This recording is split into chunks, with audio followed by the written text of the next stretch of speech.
फलस्तीन पर इजराइल ने कब्जा किया और पिछले 15 सालों से लगातार 33,000 बच्चों को मार दिया, 1.5 लाख लोगों को मर्डर कर दिया, इनोसेंट सिविलियंस का।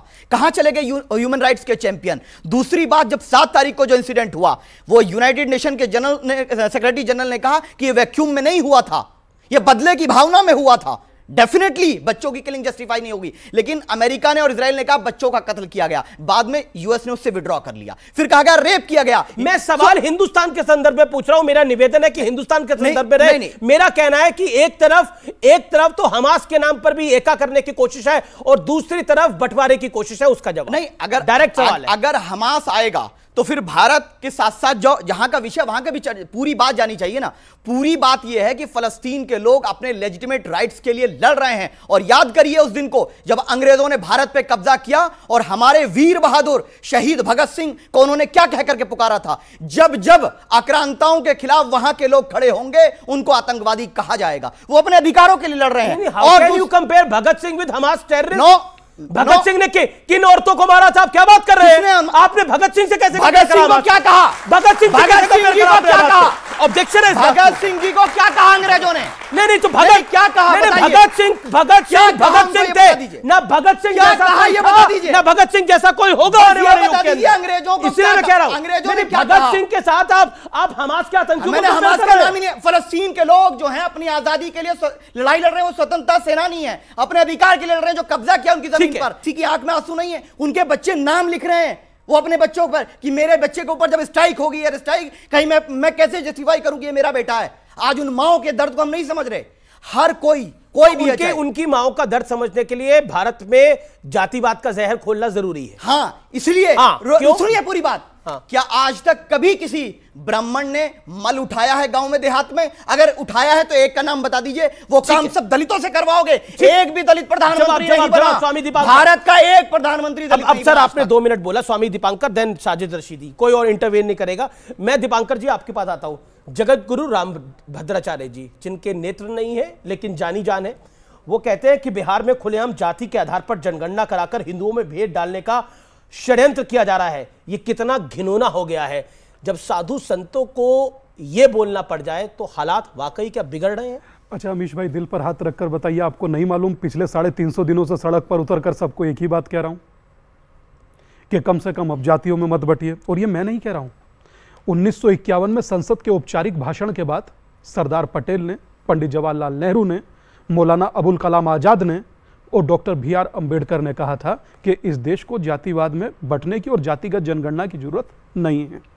तो फिर जातिगत जनगणना बिहार में वो करा रहे हैं जो कथित गांधीवादी हैं, और कराया कब? 2 अक्टूबर में उसको दिखा रहे हैं दुनिया के सामने कि हमने देखिए जातियों में हिंदुओं को बांट दिया। कभी हिम्मत जुटाइए ना साथ दादा, कभी मुस्लिम में भी पिछड़ा अति पिछड़ा कीजिए, कभी ईसाई में भी पिछड़ा अति पिछड़ा कीजिए, कभी इन बच्चों को बताइए सिया सुन्नी बरेलवी देवबंदी अहले हदीस कमरिया घोसी गया ना, तेली अंसारी पसमानदा, इन्हें भी तो बताइए सर। सिर्फ हिंदू को ही बांटिएगा, ब्राह्मण बनिया जाट गुजर त्यागी यादव सैनिक क्यों? आप बटे हुए हो। Let me complete. आप बटे हुए। Let me complete. ब्राह्मणवादी व्यवस्था ने लेट मी कंप्लीट। पॉइंट तो सही है, आप उनकी बात से डिसएग्री करें तो बटे हुए तो हो दादा। मैं सब हिंदू तो जाति में बटा हुआ है। हाथ कंगन को आरसी क्या, पढ़े लिखे को फारसी क्या?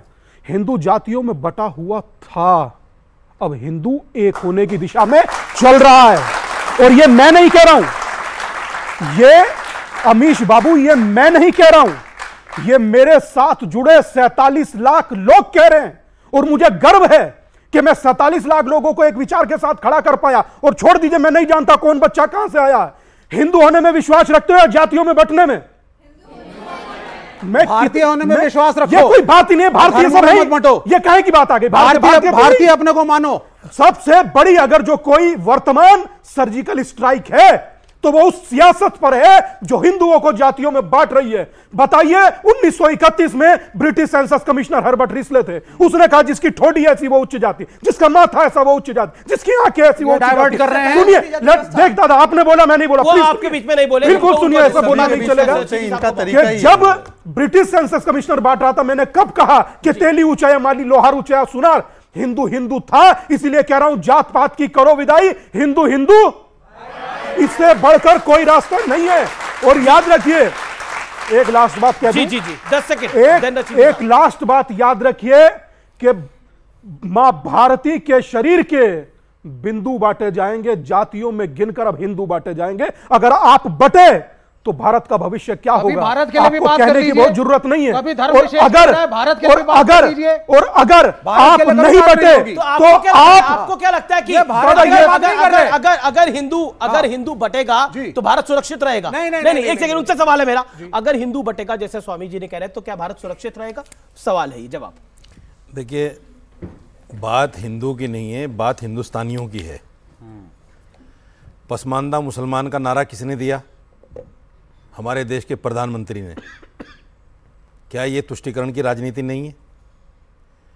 जब इजराइल के साथ खड़े होकर बाद में फॉरेन मिनिस्ट्री ने आकर सामने कहा जी हम तो फ़लस्तीन के साथ हैं, और फिर महमूद अब्बास से बात की जाती है, और यहाँ इलेक्शन रैलियों में सब जगह ये कहा जाता है कि हम इजराइल के साथ हैं और हमास आतंकवादी है, और आप वहाँ ऐड भी दे रहे हैं इंसानियत के नाम पे।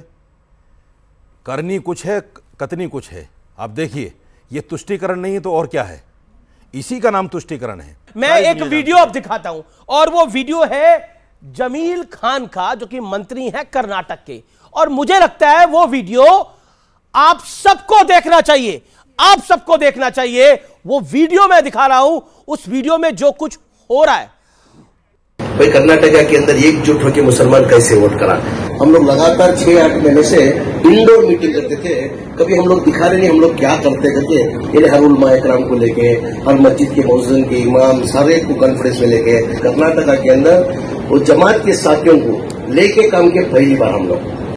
तो इनका कहना है कि हमने मुसलमानों को इकट्ठा करा, इसलिए बीजेपी की हार हो गई उधर। और अब देखिए आपका पूरा एजेंडा चलेगा। इनडायरेक्टली डायरेक्टली यह कहने का प्रयास हुआ है, और साथ ही साथ एक तरफ हिंदुओं का बंटवारे की बात हो रही है, यानी जात पात। मैं सीधा रुख करता हूं आपका शहजाद पूनावाला, आपका पहला रिएक्शन। देखिए, इसमें कोई हैरानी की बात है ही नहीं। इससे पहले कमलनाथ ने मध्य प्रदेश में क्या बोला था? 90% मुसलमान एक हो जाओ वह नाम बर्बाद हो जाएंगे। कटिहार में सिद्धू ने बोला था। सोनिया गांधी जी ने जामा मस्जिद के इमाम से अपील करवाई थी, और राहुल गांधी ने तो बंद करने का कहा था कि हम एक मुस्लिमों की पार्टी है, इसमें कोई समस्या नहीं। समस्या केवल इतनी है, उन्होंने कहा था, ऑन रिकॉर्ड कहा था, इनकिलाब के इंटरव्यू में कहा था, आप चेक कर लीजिए। और बीच में बार बार बोलना बंद कीजिए, बीच में बार बार बोलना बंद कीजिए। बीच में बार राहुल गांधी की पार्टी ज्वाइन कर ली है क्या? राहुल गांधी पार्टी ज्वाइन कर ली है। 80-20 का नारा किसका है? मैं बताता हूं। अभी आपने भी कहा उसको, अभी आपने भी जस्टिफाई किया उसको। भाई 80-20 का नारा की जो बात कर रहे हैं, तो समाजवादी पार्टी को 20% वोट मिला था, बाकी 80 हमने अपने तरफ मांगे, और 20% वोट समाजवादी पार्टी को बोला कि दूसरी बात मुझे लगता है कि एक करके मैं आपको बताता हूं कि ये चल क्या रहा है। ये चल रहा है पॉलिटिक्स ऑफ कैप। कैप का पता है मतलब क्या है? Competitive appeasement and polarisation politics, मतलब और कुछ ना समझे, कैप पॉलिटिक्स चल रही है। मैं इनसे केवल 1-2 सवाल पूछना चाहता हूं। मैं केवल 1-2 चीज बता देता हूं। भाई विवेक जी, आप बोलो साहब, ये मुगलों का रूल आने जा रहा है, मुसलमानों की जनसंख्या बढ़ने जा रही है, मुसलमान सत्ता में आ जाएंगे, हिंदुओं का क्या होने जा रहा है? क्या तरीका है भाई? हिंदुओं इकट्ठा हो। अच्छा ठीक है, अब जवाब सुन लेते। तो कह रहे हैं कि आप हिंदुओं को डरा रहे हैं। देखिए, मुसलमानों की जनसंख्या ज्यादा हो जाएगी, मुसलमानों का राज आ जाएगा। जमीर खान नहीं कर रही है सब कुछ। देखिए, ऐसा है, पहले तो जमीर खान वही व्यक्ति है जिसने कहा कि हिजाब नहीं पहनोगे तो बलात्कार हो जाएगा, और ये जाकर वो राजस्थान में कह रहा है कि जैसे कर्नाटक में हमने चुनाव जीता है तो खुलकर आकर कांग्रेस पार्टी बोल देना। इस वीडियो के एंड में आप पूरा वीडियो चलाएंगे तो उसमें कहता है अरे रिकॉर्ड मत करना, इसको रिकॉर्ड नहीं करना है।